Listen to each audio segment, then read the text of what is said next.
Assalamualaikum warahmatullahi wabarakatuh. Bertemu lagi dengan saya Satrio Komsin dan selamat datang di Saci TV. Di video kali ini saya akan membahas tentang sebuah kasus menghilangnya seorang gadis muda bernama April Millsap.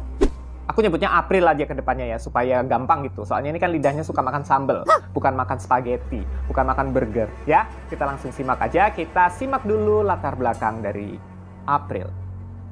Masuk.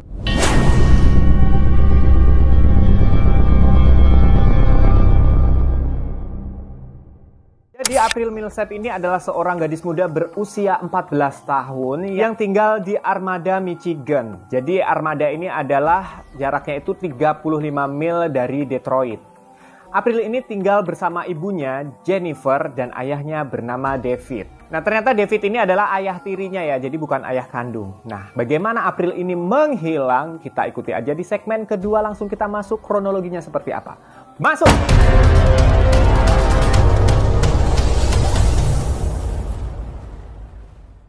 Ceritanya adalah pada tanggal 24 Juli 2014 yang lalu, April ini keluar atau pergi dari rumahnya untuk sepedaan sore gitu. Jam 6 sore dia keluar bersama seekor anjing kesayangannya. Namanya Penny anjingnya ini ya. Kemudian di saat yang sama ada juga sepasang suami istri yang sedang jalan-jalan sore lah gitu. Jam 6 sore itu di sana mungkin belum gelap ya. Jadi jam 6 sore gitu mereka itu jalan-jalan sih, sepasang suami istri. Nah dia ngeliat nih seekor anjing, si Penny ini dia lihat nih. Tapi dia sendirian, nggak ada Aprilnya. Dan dia juga nggak tahu itu sebenarnya anjing siapa, nggak tahu. Pokoknya dia ngelihat ada anjing aja gitu kan. Nah tapi anjing ini setelah ngelihat sepasang suami istri ini, tiba-tiba dia tuh kayak narik-narik kakinya gitu loh. Kayak lari pengen nunjukin sesuatu gitu loh. Nah orang biasanya kalau terbiasa miara anjing tuh biasanya tuh ngerti ya tingkah lakunya anjing ya. Akhirnya diikutin lah si anjing ini, si Penny ini. Si anjing inilah aku nyebutnya, jangan nggak enak aku nanti kalau diantara kalian ada yang namanya Penny kan. Jadi si anjingnya ini diikuti, ternyata menuju ke sebuah tempat. Dan tempat itu adalah jurang. Nah di jurang itu dia melongok lah suami istri ini. Ternyata di sana ada sebuah jasad. Dan jasad itu ya tentunya April gitu kan. Tapi mereka nggak tahu ini siapa ini jasad ini. Mereka langsung telepon 911. Setelah mereka telepon 911, beberapa saat setelah itu ada detektif yang datang duluan nih ke lokasi. Namanya Detektif Rebecca. Waktu ditanya ya mereka ceritakan lah. Tadi kan ditanya-tanya kan ini sepasang suami istri ini ditanya gimana ceritanya ini Pak, Bu gitu kan. Sepasang suami istri ini ceritalah ke Detektif Rebecca. Kami jalan-jalan sore. Ternyata kami tuh ketemu sama anjing ini. Anjing ini nuntun kami ke jurang. Nah jurang ini pas kami ngelongok ke bawah ada sesosok jasad ini Bu Rebecca katanya gitu. Nah tadi kondisinya itu jenazah ini pas pertama kali kami lihat gitu kan.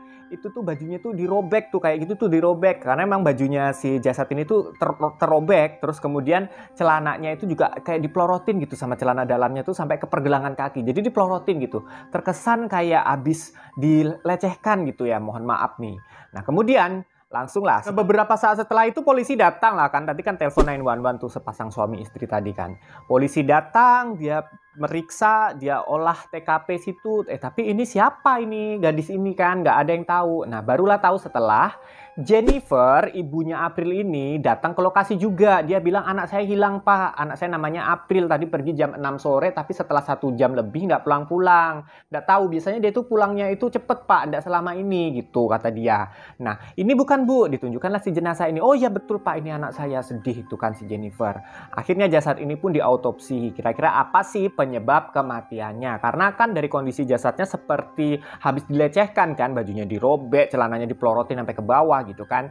Nah ternyata hasil dari autopsi adalah si April ini meninggal dengan cara diinjak tenggorokannya gitu. Nah dari mana nih diketahui? Karena memang di lehernya dia itu ada kayak bekas tapak sepatu gitu loh. Setelah diinjak ya April ini mati lemas lah. Orang cewek 14 tahun diinjak pakai sepatu di tenggorokannya mati lemas, dia meninggal dia. Nah sekarang gimana penyelidikannya? Kita masuk ke segmen berikutnya, penyelidikannya. Masuk!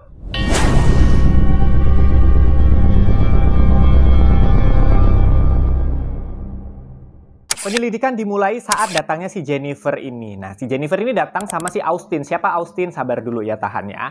Jadi Jennifer ini, ibunya si April ini datang ke lokasi. Iya, terus ditanyalah sama si polisi kan. Gimana sih Bu ceritanya kok anak ini bisa sampai seperti ini kejadiannya? Nah, ibunya ceritalah kan. Jadi anak saya ini Pak, si April ini pamit pergi. Dia tuh bawa ransel sama handphone sama anjingnya. Dia mau pergi bersepeda sore gitulah Pak di sekitar sini. Tapi setelah 1 jam lebih kok nggak pulang-pulang. Aku cariin cariin Pak, aku cariin ke temen-temennya, aku cariin ke pacarnya juga. Ini nih pacarnya nih Pak, ini namanya Austin.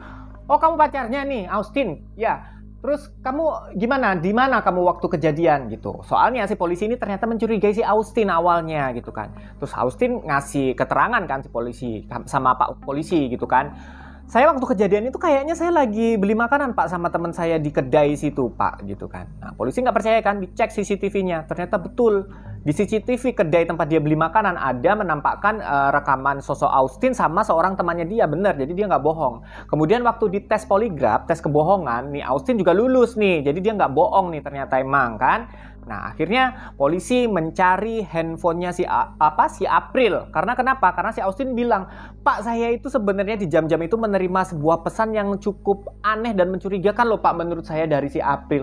"Apa itu pesannya, Austin?" gitu kata si polisi kan. Nah, kata si Austin gini, "Ternyata pesannya itu gini, Pak, bunyinya, Pak, saya mau diculik." Nah, setelah itu terus dia tuh nggak ada pesan lagi, Pak, gitu. Nah, dari situlah polisi berusaha mati-matian untuk mencari handphonenya si April karena dia tuh pengen tahu apakah benar apa sih sebenarnya kebenaran yang terjadi sampai dia ngomong begitu gitu kan.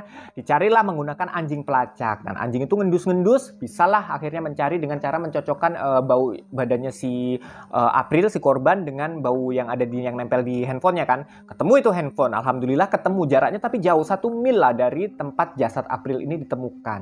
Nah ternyata setelah diperiksa di handphonenya si April ini polisi menemukan ada sebuah aplikasi kebugaran. Jadi aplikasi kebugaran itu kayak yang bisa mendeteksi berapa langkah kita per hari, kemudian detak jantung kita itu berapa gitu kan. Dicek lah itu kan aplikasi kebugaran. Nah polisi mendapati bahwa di jam 6 itu memang April pergi dari rumah mungkin karena di situ menunjukkan aktivitas detak jantungnya itu yang normal. Dia pergi itu jalan kaki normal gitu loh.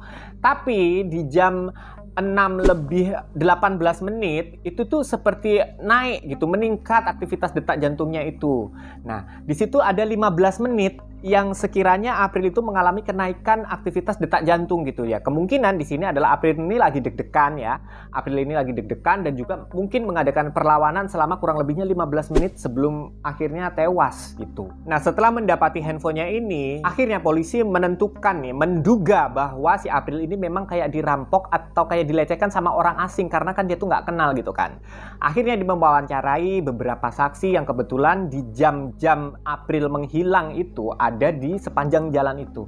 Ada beberapa saksi yang memberikan pernyataan atau kesaksian ya bahwa dia tuh melihat April itu lagi berantem Pak sama seorang pria. Tapi aku nggak tahu kalau sebenarnya April itu dalam bahaya. Mungkin dia ngiranya dia lagi berantem sama kakaknya lah, sama abangnya gitulah Pak. Aku mikirnya gitu. Terus ada saksi lain juga menyebutkan bahwa aku lihat ada seorang pria di jam itu. Pria ini asing Pak. Dia tuh pakai sepeda motor warna biru putih. Nah sepeda motornya diparkir Pak. Dia bilang gitu. Satu lagi ada yang ngasih kesaksian. Pak aku ngelihat seorang pria matanya tuh tajam Pak. Dia itu kayak kepergok waktu aku ketemu dia tuh dia kayak kepergok habis melakukan sesuatu. Kayak panik itu Pak mukanya. Tapi mukanya tajam gitu Pak. Aku langsung buang muka gitu kan. Dia berdiri di dekat semak-semak. Di dekat jasad itu ditemukan Pak gitu kan. Nah akhirnya mulailah dicari kan. Siapalah pemilik sepeda motor biru putih ini. Dicari di berbagai CCTV di sepanjang jalan itu. Terekam sebenarnya ada seorang pria yang memang mencurigakan naik sepeda motor biru putih itu. Tapi fitur wajahnya itu ketutup karena dia pakai helm. Nah, pada suatu hari ada bapak polisi namanya Pak Raymond pulang kerja. Nah, dia itu pulang kerja nggak sengaja dia ngelihat ada sepeda motor biru putih yang identik dengan yang ada di CCTV itu terparkir di halaman sebuah rumah. Langsung lah kan, Pak polisi Raymond ini pinter kan. Gercep dia langsung difoto lah sepeda motornya, difoto lah itu rumahnya. Kemudian dia langsung datangi ini rumahnya. Tok tok tok tok tok. Siapa pemilik sepeda motor ini? Ditanya pemilik rumahnya kan. Oh, sepeda motor ini punya teman saya Pak, namanya James gitu kata si pemilik rumah. Nah dia ini tinggalnya rada jauh Pak, 50 mil dari sini gitu. Langsung si polisi Pak Raymond ini minta diantrinya ke tempat si James yang jaraknya itu 1 jam perjalanan gitulah. Sampailah kan di tempatnya James. Nah ketemulah sama si James ini. Ditanya lama polisi kan, James kamu kemarin itu ada di mana jam 6 gitu.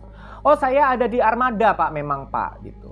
Boleh tahu nggak kamu pakai sepatu apa di Armada? Oh ini Pak saya pakai sepatu ini. Dia tunjukkan sepatu Keds putih. Ternyata nggak match. Jadi motif yang di dasar sepatunya itu loh, di alas sepatunya itu nggak match sama yang di tenggorokannya si siapa namanya si April, nggak match. Oh ya udah. Polisi pulang lah ini Pak Raymond kan. Setelah pulang dia pikir-pikir lagi, aku nih kayak curiga nih loh sama si James ini loh. Tapi kok nggak match ya sepatunya, apa jangan-jangan ditukar ya? Terus wah besok lah aku mesti balik lagi. Nah, dia telepon lah kan si James, ditelepon, James besok ketemu lagi ya sama wawancara atau lagi gitu kan katanya. Nah ternyata si James nolak nih kali ini. Nah polisi makin curiga lah kan. Lain polisi curiga karena memang gelagatnya si James ini mencurigakan, karena kurang dari 24 jam yang tadinya dia mau diajak kerjasama ya, dia tiba-tiba kurang dari 24 jam dia nolak buat diinterogasi lagi, buat diwawancara polisi lagi. Nah ini ada apa? Nah ternyata setelah dicek memang fitur wajahnya itu mirip sama sketsa yang dibuat sama si saksi tadi loh. Itu mirip gitu loh sama sketsanya, itu wajahnya itu mirip gitu, matanya tajam, hidungnya mancung, pokoknya mirip lah gitu. Nah dicek lah signal handphonenya si James ini, ternyata di jam 6 si James ini ada di sebuah pom bensin di deket TKP, di tempat si April ini ditemukan jasadnya.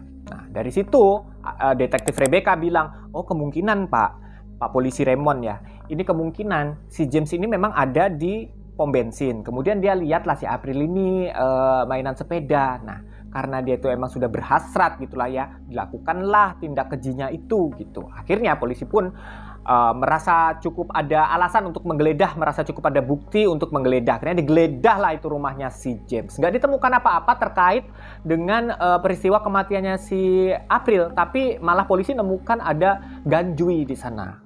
Akhirnya James itu ditangkap, diamankan karena penyalahgunaan narkoba, bukan karena pembunuhan gitu. Tapi setelah James ini ditangkap, tiba-tiba pacarnya James yang namanya Crystal, si Mbak Crystal ini buka suara. Pak, James itu orangnya beringas Pak, saya aja disekap loh di rumah ini. Posesif dia Pak, saya nggak boleh kemana-mana. Dia kalau marah membabi buta, dar der dor, pokoknya gitulah dia ngomong ke polisi. Terus Pak, sebenarnya dia tuh bohong loh Pak tentang sepatu yang tadi. Dia itu hari itu jam 6 sore itu memang ada di Armada, tapi nggak pakai sepatu Keds yang ditunjukkan ke Pak Raymond Pak gitu. Terus pakai sepatu apa? Dia pakai sepatu hitam. Nah keesokan paginya Pak, dia tuh nggak biasa, dia tuh bangun pagi-pagi, dia langsung bersihin itu alas sepatunya yang dipakai ke Armada kemarin itu Pak. Kata dia, pas aku tanya, kenapa kau dibersihin? Kau pagi-pagi bersihin sepatu James, katanya kan, kata si Crystal ini. Si Jamesnya bilang, aku kemarin habis injak minyak sayang, gitu katanya dia.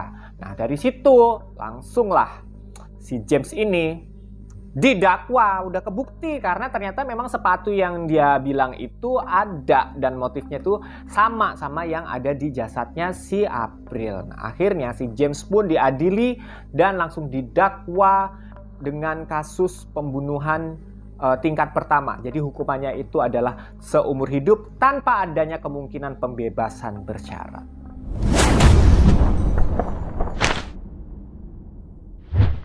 Jadi gimana gengs kasus yang tadi, makanya kalian hati-hati kalau punya kerabat, punya ponakan yang masih ABG itu masih rentan gitu buat kejadian-kejadian seperti ini. Jadi kalian jaga diri kalian, jaga anak-anak kalian, jaga ponakan-ponakan kalian, jaga saudara-saudara kalian. Thank you banget udah mau nonton video ini sampai habis, dan jangan lupa subscribe-nya, jangan lupa share, dan juga tinggalkan like dan ramaikan kolom komentar.